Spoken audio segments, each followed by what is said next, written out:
বোন, আপনি প্রশ্ন করলেন যে নামাজ পড়ার নিয়মটা পুরুষ আর মহিলাদের ক্ষেত্রে এক কিনা, শাফি আর হানাফির ক্ষেত্রে এক কিনা। আমাদের নবীজি মুহাম্মদ সাল্লাল্লাহু আলাইহি ওয়াসাল্লাম বলেছেন, এটা আছে সহিহ বুখারীতে খণ্ড নম্বর 1। নবীজি বলেছেন, নামাজ পড়ো যেভাবে আমাকে পড়তে দেখেছো।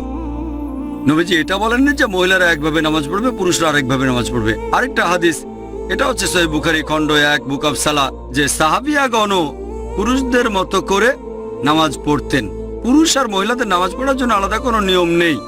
নামাজ পড়বেন সেভাবে যেভাবে নবীজি পড়তেন, সে আপনি পুরুষ হন বা মহিলা হন।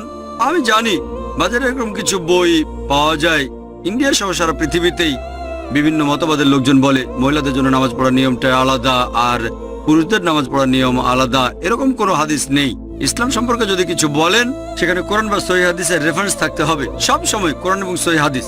তাহলে যখন রেফারেন্স দেবেন যে কোনো বিশেষজ্ঞ হোক, পৃথিবীর সবচেয়ে বড় বিশেষজ্ঞ, যদি তিনি কিছু বলেন, প্রমাণ থাকতে হবে, কোরআন এবং সহিহ হাদিস প্রমাণ দেখাতে হবে। প্রমাণ পেশ করো ইন কুনতুম সাদিকিন। এমন কোন হাদিস নেই বা কোরআনের আয়াত নেই যেটা বলছে যে নামাজ পড়ার নিয়মটা পুরুষ এবং মহিলাদের আলাদা।